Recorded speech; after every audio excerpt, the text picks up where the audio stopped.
തൃശ്ശൂരുകാരനായ നടൻ ദേവൻ മലയാളത്തിൽ മാത്രമല്ല തമിഴിലും തെലുങ്കിലുമെല്ലാം സുന്ദരൻ വില്ലനായി തിളങ്ങുന്ന താരമാണ്. കൂടാതെ മലയാളം സീരിയലുകളിലും അദ്ദേഹം സജീവമാണ്. ഇപ്പോഴിതാ അദ്ദേഹം പണി കഴിപ്പിച്ച പുത്തൻ വീടിന്റെ വിശേഷങ്ങളാണ് സോഷ്യൽ മീഡിയയിൽ നിറയുന്നത്.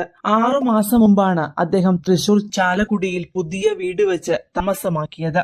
നേരത്തെ ഇവിടെ സ്ഥലമുണ്ടായിരുന്നു, തുടർന്ന് വീട് വെക്കുകയായിരുന്നു. പ്രകൃതി മനോഹരമായ നിരപ്പായ ഈ സ്ഥലത്ത് മനോഹരമായ പൂന്തോട്ടമൊരുക്കിയാണ് അദ്ദേഹം ഒരു വീട് ഒരുക്കിയിട്ടുള്ളത്. തൂവെള്ള കൊട്ടാരം പോലെ പച്ചപ്പിന് നടുവിൽ തലയുയർത്തി നിൽക്കുന്ന ഈ വീട് ആരാധകരുടെ എല്ലാം മനസ്സ് കീഴടക്കുന്ന ഒരു ആഡംബര ഗൃഹം കൂടിയാണ്. ദേവനും ഏകമകൾ ലക്ഷ്മി ചൈതന്യയും മാത്രമാണ് ഇവിടെ താമസിക്കുന്നത്.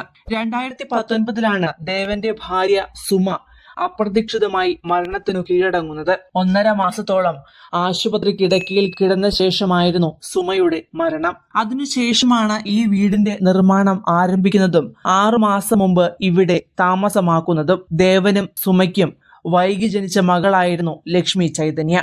പ്രശസ്ത സിനിമാ സംവിധായകൻ രാമു കാര്യാട്ടിന്റെ മകളായിരുന്നു ദേവന്റെ ഭാര്യ സുമ. ആരോഗ്യവതിയായിരുന്ന സുമ കോവിഡിന് മുമ്പ് 2019 ജൂലൈയിലാണ് മരണപ്പെടുന്നത്. കഴിക്കാൻ പാടില്ല എന്ന് പറഞ്ഞ ഐസ്ക്രീം കഴിച്ച് അലർജിയാവുകയായിരുന്നു ആദ്യം. പിന്നീട് ശ്വാസം തടസ്സപ്പെട്ട് ക്രിട്ടിക്കൽ സ്റ്റേജിലായി. പതിയെ 3-ാം ദിവസം സ്ഥിതി മെച്ചപ്പെട്ടു. നാളെ ഡിസ്ചാർജ് എന്ന് ഡോക്ടർ പറഞ്ഞു പോയതിനു പിന്നാലെ പിറ്റേ ദിവസം രാവിലെ വീണ്ടും ശ്വാസതടസ്സം.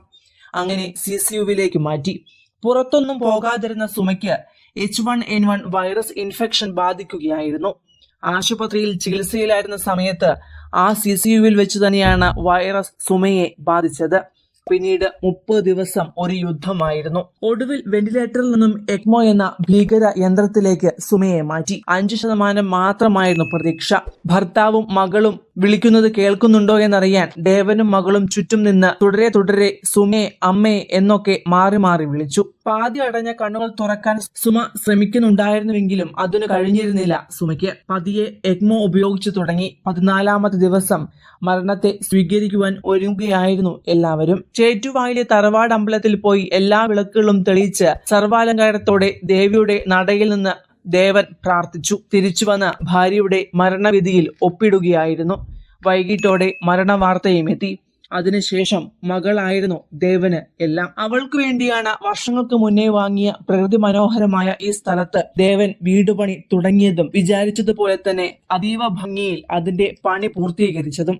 അമ്മയില്ലാത്തതിന്റെ കുറവുണ്ടെങ്കിലും തൂവെള്ള കൊട്ടാരം പോലെ മനോഹരമായ വീട് പരിപാലിക്കുന്നതെല്ലാം മകൾ തന്നെയാണ്. വീട്ടിൽ ജോലിക്കാരുണ്ടെങ്കിലും ചെടികളും പൂന്തോട്ടങ്ങളും വീട് വൃത്തിയായി സൂക്ഷിക്കുന്നതുമെല്ലാം മകൾ തന്നെയാണ്. മുകളിലും താഴെയുമായി 4 ബെഡ്റൂമുകളിലായി പണി കഴിപ്പിച്ചിരിക്കുന്ന വീട്ടിൽ നിലവിൽ അച്ഛനും മകളും മാത്രമാണ് താമസിക്കുന്നത്.